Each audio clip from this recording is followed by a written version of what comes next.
Sermon yn gryf, Bale gan Macaulay Southam, a mae Sermon allan o'i safle, Bale yn cael ei chroesi, McLagan! Ychydig dros y bar gan y prif sgoriwr.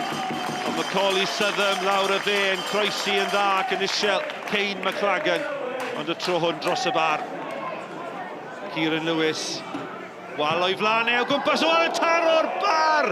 O Kieran Lewis, mor anlwcus, yn crymanu'r Bale dros y wal a ongl y bar a'r postyn yn atal Caerfyrddin rhag mynd ar y blaen. Cooper, at rediad Macaulay Southam yn cyrraedd y Bale, mae'n groesiad da! Ac yna y foli, dau mewn!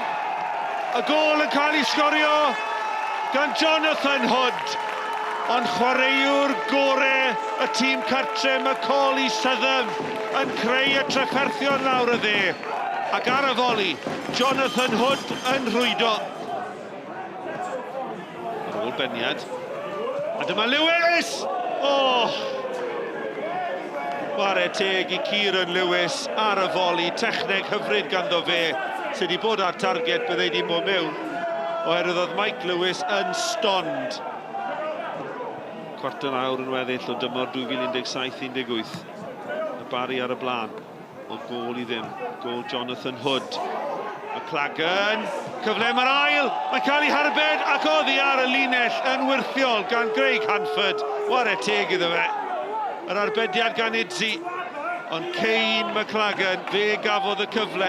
It's great to get, 10 games undefeated. You know how hard it is in this league to do that. So delighted for my lads. Said at the start of the season, we'll keep growing, we'll keep learning, we'll keep improving, and that's proven to be the case, thankfully. I thought tonight at times was actually a decent advert without too many sort of chances being created by both teams. But it was quite an open game then in the second half, and yeah, delighted that the lads again found a way to win. You're looking at the Bangor City situation. What was your first reaction when you heard the news that they'd failed to achieve the licence, and as a result they'll be relegated and Carmarthen get a reprieve? Obviously, from a personal point of view and from a point of view with the club, obviously I was delighted instantly. But you're also very disappointed at the same time for Bangor. A massive club. Always enjoy going up there as a player and as a coach.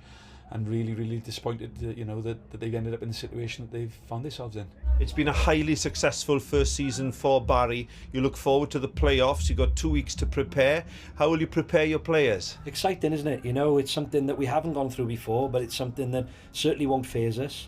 It's knockout football, it's tournament football if you like, and having played both teams this year, we got a good gauge of what they're about, and they'll know everything about what we're about, so it's just really exciting. So at the moment now it's about recovery. You've got to understand that we're at the end of a long hard league season at the moment, but the boys come the playoffs now will be raring to go and full of excitement to give it their best shot.